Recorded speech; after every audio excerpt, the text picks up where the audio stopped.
चोले का बड़ा प्रभाव होता है महाराज। एक एक एक घटना सुनाता हूं मैं आपको।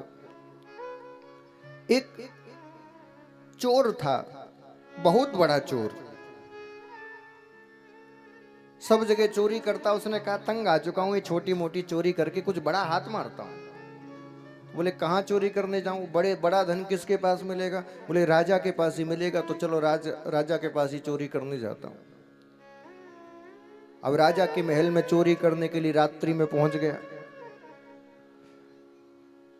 पीछे के रास्ते से अंदर गया, खिड़की पे रस्सी डाल के चढ़ा।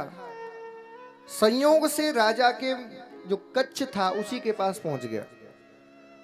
और उसी समय राजा और रानी एक दूसरे से वार्तालाप कर रहे थे।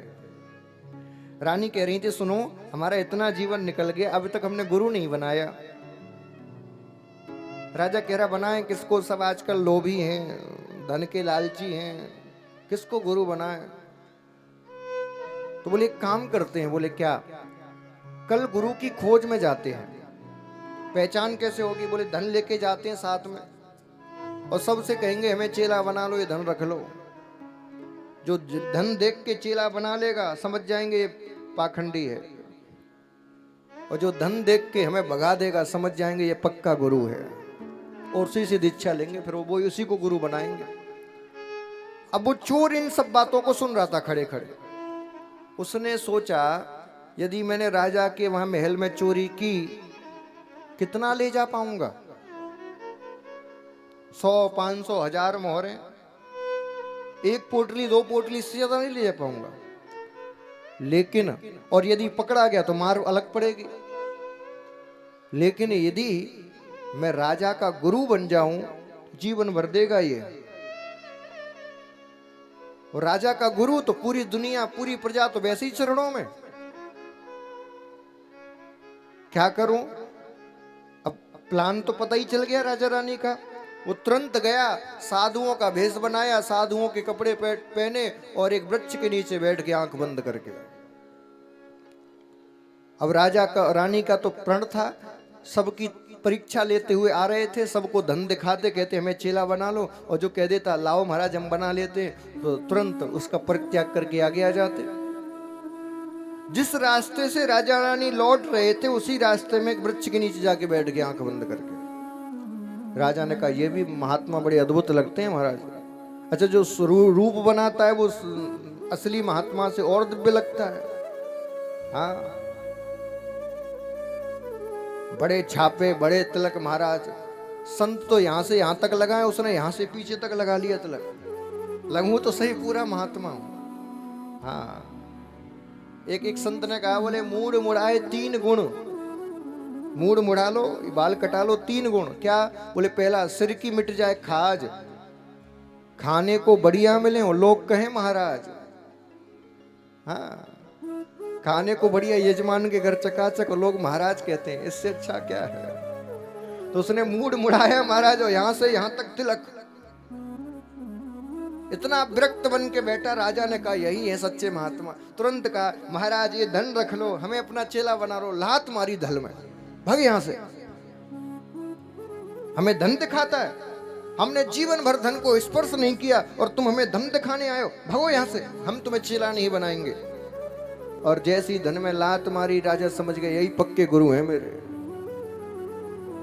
राजा ने दीक्षा ली, रानी ने दीक्षा ली, धन देने हुए तो फिर उसने भागे यहां से, धन नहीं चाहिए। राजा रानी तो चले गए। अब वो चोर सोचने लगा, बोले मैंने केवल 1 दिन के लिए संत का रूप, संत का भेष धारण किया, संत जैसे तिलक लगाए, संत जैसा दिखा, केवल 1 दिन के लिए स्वांग करने मात्र से इस धरती का राजा, सम्राट मेरा चेला बन गया। कहीं मैं असल में संत बन जाऊं तो क्या नहीं हो सकता? यदि मैं बाहर से दिख रहा हूं, अभी संत अंदर से नहीं हूं, बाहर से दिखने मात्र से इस देश का राजा मेरा चेला बन गया। यदि अंदर से मैं संत बन जाऊं तो इस ब्रह्मांड का मालिक मेरा चेला क्यों नहीं बन सकता? ब्रह्मांड का मालिक। और भगवान तो कहते हैं मैं संतन को दास। और वो स्वांग करके भी परिवर्तन ले आया और जीवन भर फिर उसने तप में ही अपना जीवन गुजार दिया। बंधुओं, यदि आप संतों का स्वांग भी कर रहे हो तो वो स्वांग भी आपका उद्धार कर देगा।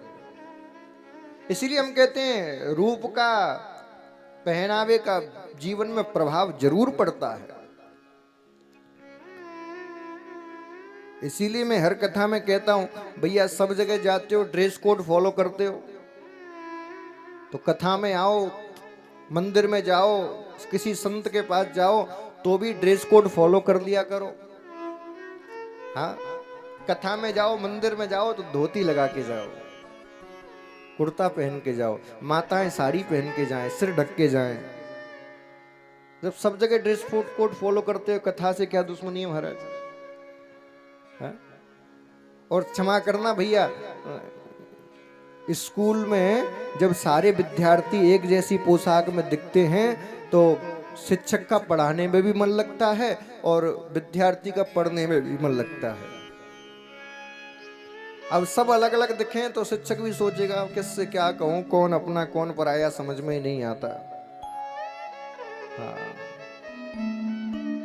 इसीलिए प्रयास करिए, कथाओं में यदि आप आ रहे हो तो भारतीय परिधान अपनी संस्कृति के हिसाब से पहन कर आइए।